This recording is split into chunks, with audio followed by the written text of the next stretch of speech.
This is the Classic Hits 93.1 Comedy Couch. I'm Frank Murphy. Today we welcome back Carl Labove, one of the original outlaws of comedy, Side Splitters this weekend. Happy to have you back, Hey, Carl. Tim, it's a pleasure to be here. Frank. Uh-huh.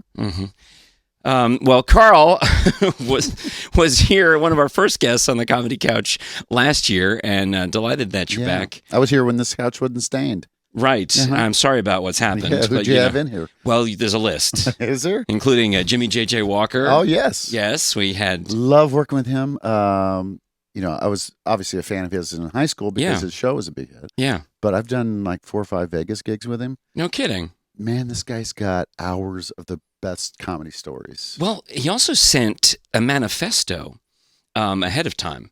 They sent, hundreds of pages of his writings for me to look through. Uh-huh. And I think it was like the old Van Halen green M&Ms bit. Okay.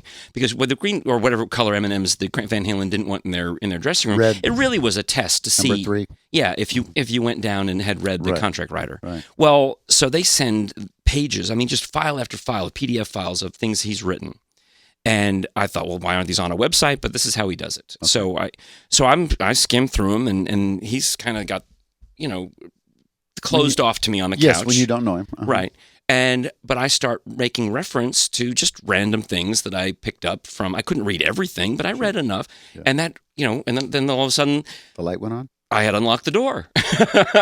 Right. Yeah, it changed everything. He told me stories of working with Pryor before Richard Pryor turned into Richard Pryor. Oh, wow. You know what I mean? When he was trying to be Bill Cosby. Yeah. And how they didn't have comedy clubs, but they went around the country playing the Playboy Club and and these singing places where they played with these great musicians and artists, and then they were the comics. Mm-hmm. But they were in Chicago, and then a week later they're in L.A. and at Hugh Hefner's party, and these little things that they did, and talking about the mindset of stand-up and how you can switch and change your life, which applies to every one of us in all of our jobs, Well, two things you just said there remind me of our last interview, because you had a great Richard Pryor story, but also you have a musical background. Right. And you connected, went from music to comedy.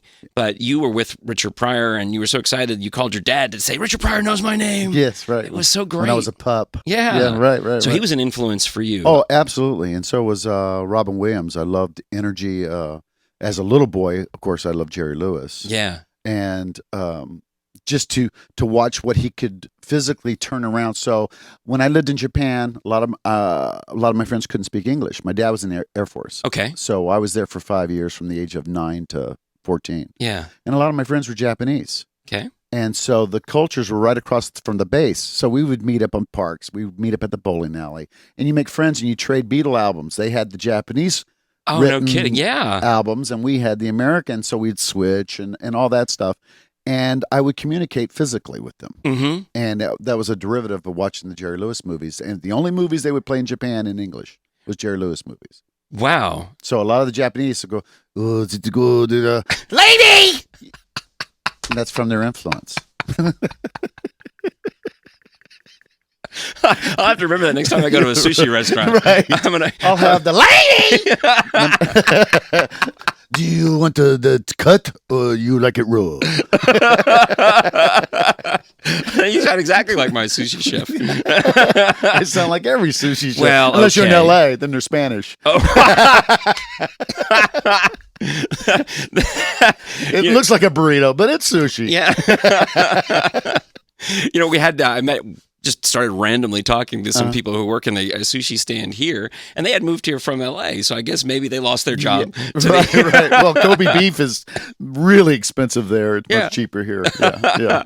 Well, Carl Labove has so many great stories, and you'll hear many of them at Side Splitters Comedy Club, but you also, it's all about just relating, and you've got to open up instantly to that audience so that they can say, hey, this guy's a pal of mine. He's like a relative of mine. I can just instantly start, embrace what you're talking about. Yeah. For me, and you met my assistant Donna. We were talking earlier on the way over about what intentions and intentions in life. I want people to absolutely forget their lives when they come to my show, and that's my intention. Oh, that's great. So that is just subconscious. It's in there. Yeah. I don't want to tell a joke and be a moment that throw something at them and I don't care about the response. Yeah. That's not my style. My style's rock and roll. Right. I'm a band. It's from my music background. I am a band. I'm playing you a bunch of songs that I love. And if I can get you enrolled to love the style and where I'm coming from, then you're going to forget. That's it. What we all have is those daily problems. It's the all in. It's the escape, all in. Once the audience is all in, then the outside world is shut off. And magic can happen for them and the performer. These are the best concerts you go to. Yes. These are the best movies you go to. These are the best shows you go to. And the best sex you ever have. I wouldn't know. By myself, I've been all in so many times. And I'm a screamer, so I get kicked out of a lot of hotel rooms. Are you staying in nicer hotels nowadays? No, the lower ones. Oh, they kick you out? Because the walls are so thin. The high-end ones. Tim, you were on top of it. Frank. Uh-huh. I thought we met before. I thought maybe you'd Google this. I thought maybe you'd check. Dave, when you do this as much as I do, it's a daily It's thing. Frank. But Carl Labove, one of the influences also obviously was your great friend Sam Kinison. And it's so cool to think about that because I think I mentioned to you last time you were here that I had the opportunity to meet Sam at a radio station one time and think he was way cool. And, some of these other names you're talking about, I'm like, oh, I wish I had met Richard Pryor. I wish I had met Robin Williams. But you've met some great people now. We were just, we touched on it just before we came on. Tell me your Michael Jackson story. Well, I've actually met Michael Jackson. Okay. Recently? No, he was alive. Okay, I thought you were lying for a second. No, he was alive.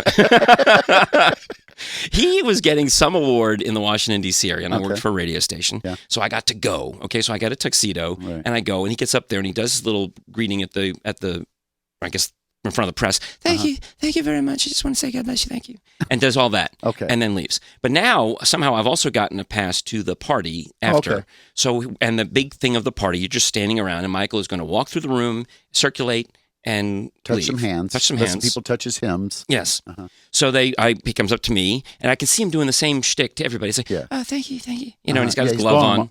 Right. Well, all right. So then, but I get the handshake. First of all, the handshake is not this. It's a fish. No. Oh, no. The handshake is this. Oh, it's a grip. It's a grip. And I said to him, Michael, pleasure to meet you. I work at the local top 40 radio station. And all of a sudden, the voice goes from, oh, thank you. It talks normal and says, thank you for your support. My music. Oh, wow. And he went, I'm like, whoa. I think just for a brief split second, I got a little glimpse behind the Michael Jackson mask, and I was so into it. Wow. It was really cool. So he had another voice. Yeah.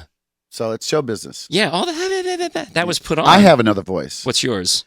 It's so good to be here, Tommy. Frank. Oh. I know you Even do. my character doesn't want to know you. Nobody does.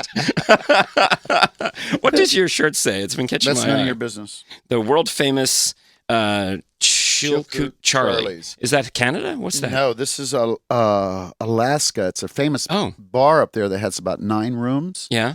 And there's different music in every room because they're snowed in for 7, 8, 9 months of the year. Yeah. And it's the place you go to where you can listen to rap, you can listen to rock, you can listen to acoustic. All in the same place. And then they have a comedy 3 months of time where they bring in headliners from across the country to come up there and stay for the week and do shows. Oh, how cool. So I was just up there, and they gave this to me when I left, and I love it because this windmill's been out front for some 70 years out in front of the area where this place is. So they've made that the focal point. Yeah. Very nice. And great story. Last year there in Alaska, I went, and a gentleman opened the door.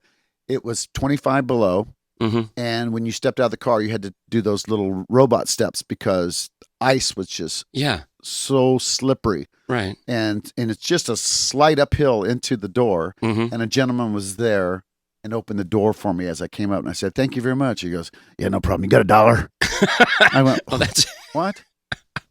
Of all the places to be homeless, of all the places to go, I'm going to settle here and beg out the rest of my days. You chose Anchorage, Alaska at 20 below. Seems like an odd choice. That's why Santa Monica is so big with the homeless, because they've got that bathroom under the pier. Yeah. And whatever you do in your pants dries up within the hour because it's so hot.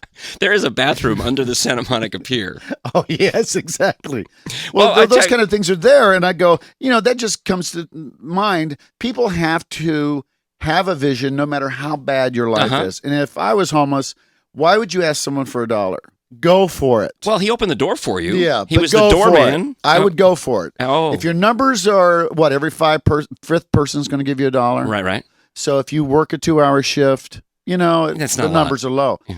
Ask for the 50 grand. Oh. Hi, do you have 50 grand? Because you never know when a lottery winner is going to come in there, and that's like $1 to them. Good and point. They go, you know what? Here's 50 grand. Then you book yourself your own private plane, get out of Anchorage, and live in Santa Monica.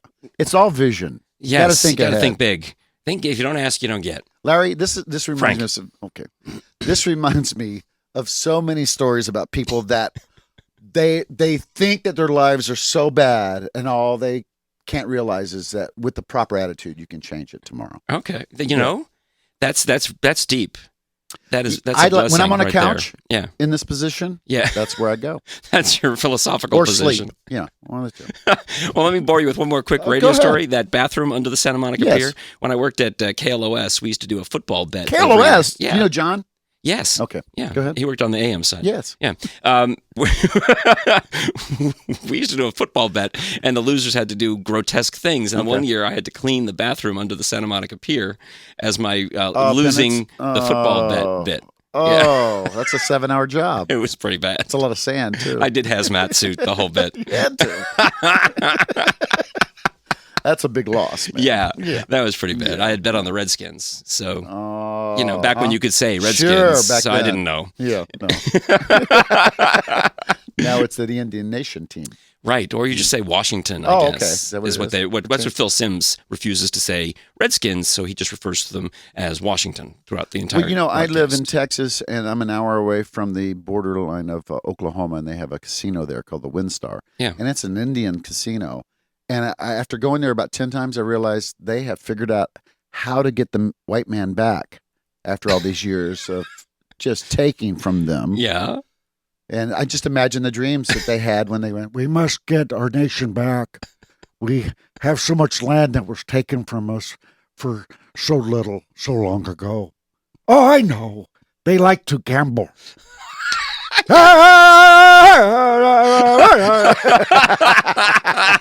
I'm sure every sentence ends with that. And we just roll up there and give them our week's pay. Yep. Hoping for 2 weeks' pay. And we don't get it. Yeah. Yeah, no, the odds are stacked. We used to cry for rain and dance for rain. Now we dance for high rollers. Right. You give them the equivalent of your house, you get back the $24 in wampum that they used to buy wampum, that's my wife's name. You've been a great crowd.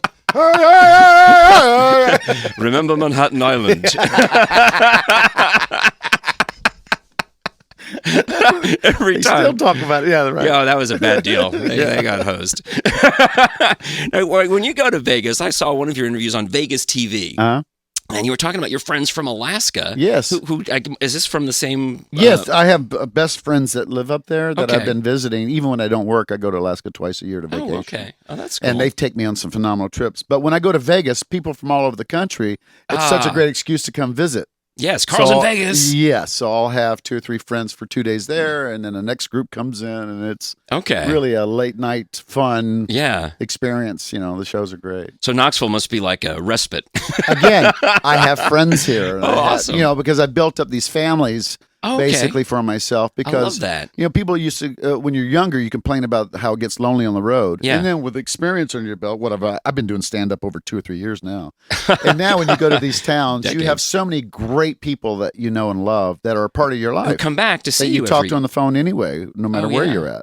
So you get to do their fun things. That's awesome. Yeah. Like Donna lives here, and she's going to take me down to a river to watch some religious thing this afternoon. They're gonna. Yeah. Is that what you said, Donna? They're gonna baptize somebody. Yeah, she said you got to see this baptismal. It's the best one. Yeah. Yeah. Oh, it's like the Jordan. I haven't been to a baptismal in a very long time. My dad was an assistant pastor in a Pentecostal church, and he used to clean out the baptismal on Sunday morning. Really? And scrub it, clean it, wash it out, and then fill it up, and then he would let my brother and I swim in it for 2 hours. Then he'd clean it, wash it, and go out. And then that night we'd go to church when I was like 5 and 6. We'd go to church and we watch people get dunked. And we thought they were fighting for their lives. Daddy, why are they pushing them under the water? We didn't understand the thing. Right. Yeah. Now, is it just a pool or is it a special? It's a walk-in pool. But it's portable. Steps that go. No. This is up. Oh, at the church. This is right under Jesus hanging on the cross. Okay. So you always have to have that. Yeah. And then right underneath him is this giant 5-foot small tank with steps on both sides so they can walk down nice. in it. Okay. Gives you enough room for the Dunkin'. Yeah. And then I guess they raise a lot of money doing that. Yeah, I tried to throw the little beanbag on the side, knock them in, but they walk them in. Oh. Yeah. And then you walk them right back must be out on the the other festival side. day. Yeah, they that do way the- you can put 20, 30 in there real quick. No wonder the water has to be scrubbed and does. cleaned and sanitized. It's vinegar, Sure, it's ammonia. it's a lot of old people too. Oh.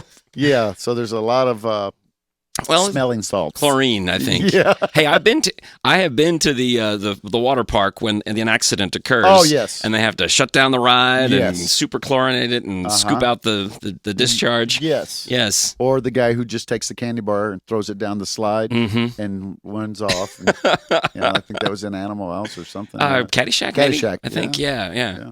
In Animal House is where they killed the horse in the dean's office and had to saw him in half. Oh, so Godfather did the same thing. Yes. But different. Dead horse movies for $200, Alex.